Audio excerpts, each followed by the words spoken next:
Vincent Kennedy McMahon has retired from the WWE.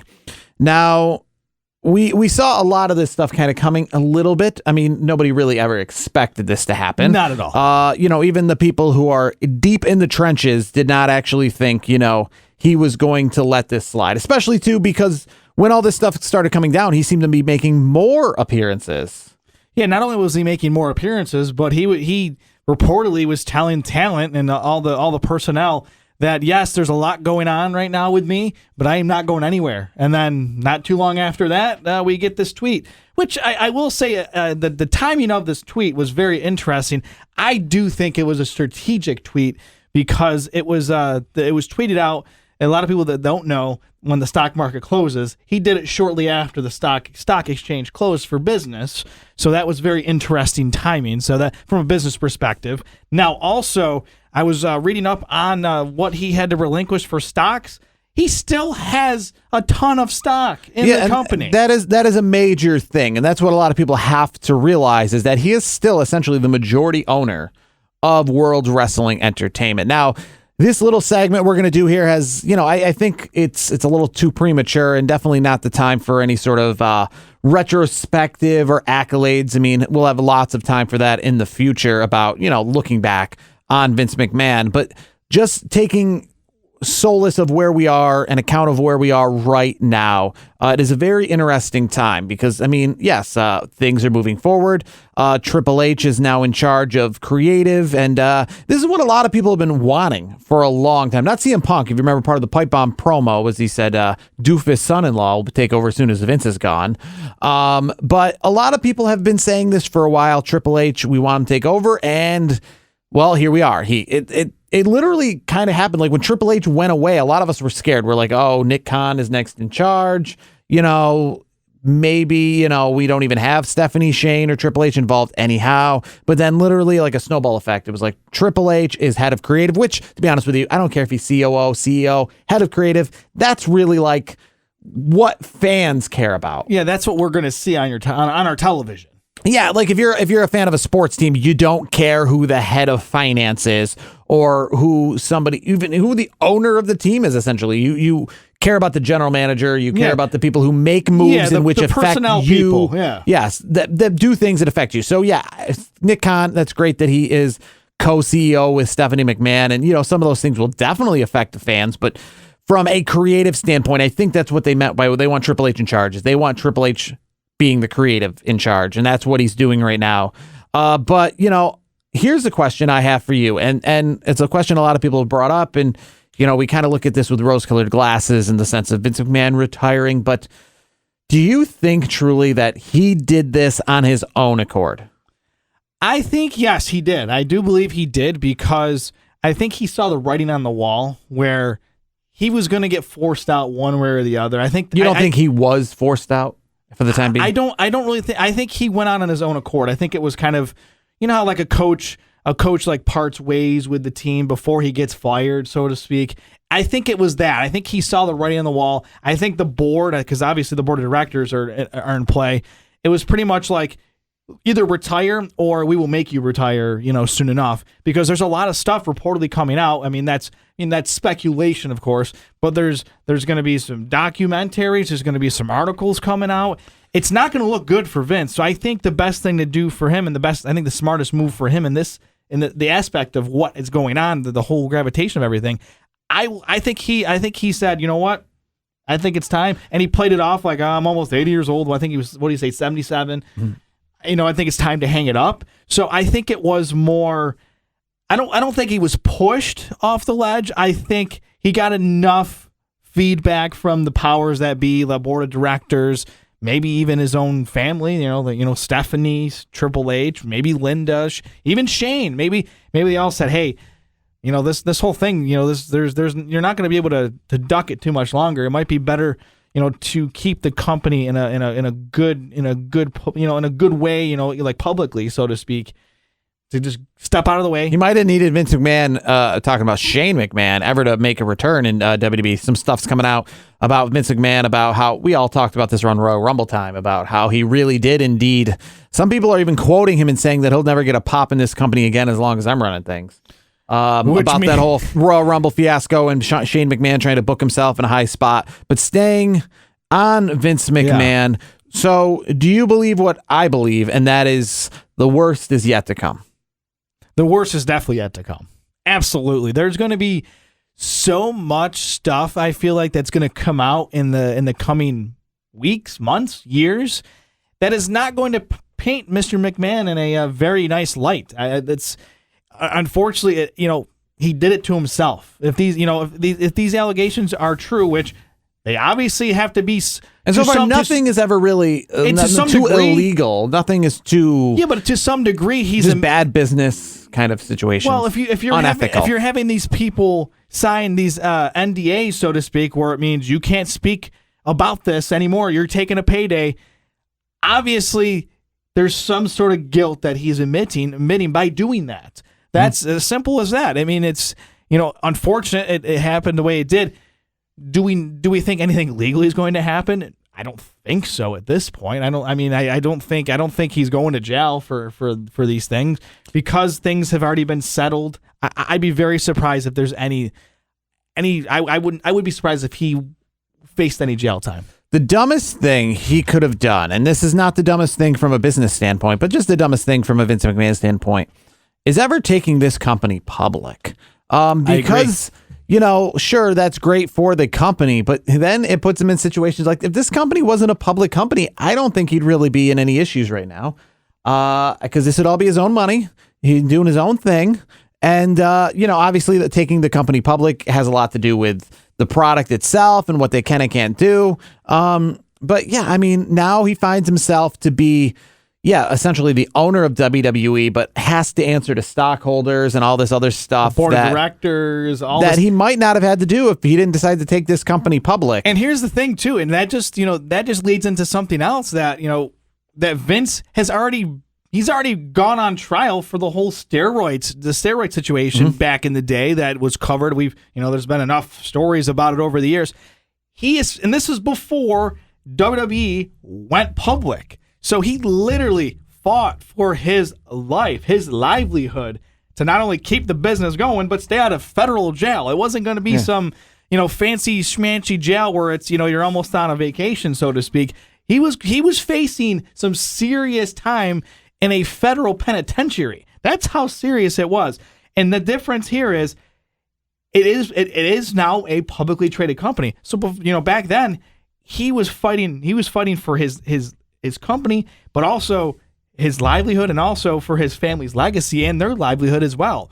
Now it's a whole different spectrum where he's not fighting like hell. He's retiring. We know that. If this company WWE was still privately owned and it did not go public, I guarantee he fights like hell until he can't fight anymore. I mean, there really might not be much he even has to fight about if this is a private company. It's its own kind of personal stuff. But obviously they're trying to look into where essentially, whose money was this? It's up to, I think, $14.6 million right now. So they're trying to pretty much look at whose money was spent when it comes to all these NDAs. Let's just say he won't be a part of XFL 3.0. I don't think he's going to have his fingers on any business anymore. I think he's retiring. And I think he's done with it's kind of funny because, we talk about, if COVID didn't shut down the XFL, this might have shut down the XFL, it might have died regardless. Because again, that's the issue with these leagues. I don't want to get into the XFL stuff too much, but that's, some issues that you have with this kind of stuff is, we'd be at this point right now with season 2 of the XFL probably floundering, probably just getting by, and then something like this might hit and it might nail in the coffin. Put the nail in the coffin if COVID didn't do that. You've talked about this for a while, so it's interesting to bring up, especially in a time like this.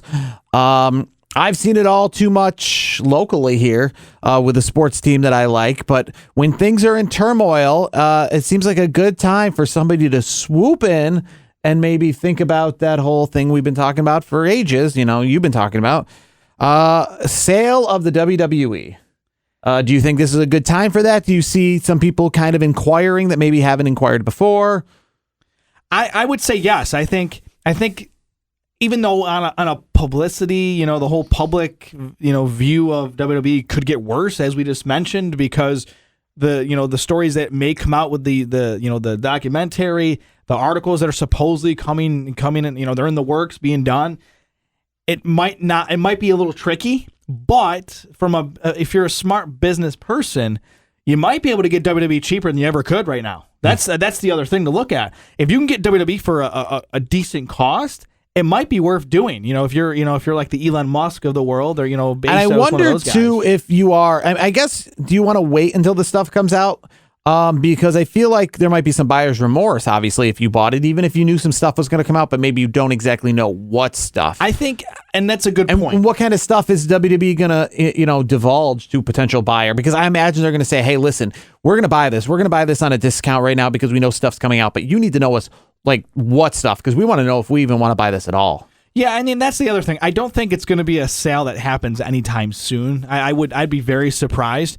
I think if there's any potential buyers that are sniffing around at this point, I do think they'll probably just kind of hold off until the dust settles, till everything is out in the open about Vince, these documentaries that are supposed to be out, these stories that are coming out. Once it's all out there and where it's like, all right, we know what we have now, then there might be some offers, and maybe at the worst time, one of these big time buyers like a Mark Cuban or somebody could just come in and say, hey, I'll buy you on the cheap, and that's a possibility. But here's the other aspect that we were just talking about: stock. Vince still has a ton of shares in the company. So, I don't know what his percentage is. That's something I don't have off the top of my head. I think it's like 80%. Yeah, I was going to say he's got the majority. So any sale that goes through, he's going to have a little bit of a say on this, don't you think? Yeah, and I guess the question is, forgetting a sale for a minute, what kind of say and what kind of influence do you think Vince McMahon has on the product today and going forward in the near future? Today, I would say he still has his fingerprints on it. But as time goes on, and I will say that SummerSlam, this is going to be the first pay-per-view. Not only pay-per-view, but one of the biggest pay-per-views on the WWE calendar every single year, where this is where Triple H, Paul Heyman, Stephanie, you got Bruce Pritchard, Kevin Dunn, you got all these different names. This is where you're gonna see their fingerprints on the show, and you're gonna see WWE turning a new leaf. So the card, and I know we talked before, we didn't have a chance to really exchange too much about it, but the card may not look sexy, so to speak. It may not have that, top 4 show of the year type of card. I mean, you don't even have a Seth Rollins on the card at this point. But this could be a chance for Triple H and company to do something out of the ordinary, which it could get interesting, I'll just say, for SummerSlam. What do you see positives and negatives going forward in WWE without Vince McMahon there? Like, what is WWE, forget SummerSlam, but just in general going forward? Like, what do you see with WWE? Any big changes? Anything you're looking forward to? I'm looking forward to the process changing, because there's so many, like, Vince had his hand on everything. If he wanted to change things at the last minute, he could just change it. He could be at, 2 hours before the show starts, say, this script sucks, we're going to change it. So I think the process is going to get better. You're going to see non-typical Vince prototype wrestlers finally getting a shot. So you're going to see some names that you haven't seen at the top of the food chain, so to speak. And I'm just going to throw one out there. Maybe a guy like Chad Gable, who maybe Vince didn't think he was big enough. He didn't check all the boxes, but he has the skill. Maybe a guy like Chad Gable gets the oomph that he needs. Now, from the AEW side of everything, just a few little news of notes. Tony Khan thinks it's kind of ridiculous that some people have been putting out there. He doesn't know why. We're not putting it out there, but he's heard, some reputable sources, as he said, put out there things that are not true, and that is that just because there has been a leadership change in WWE, that some people who are signed to long-term deals in AEW are going to make switches, like the Undisputed Era, obviously. They worked really great under Triple H. When Triple H was gone, it seemed like they were gone.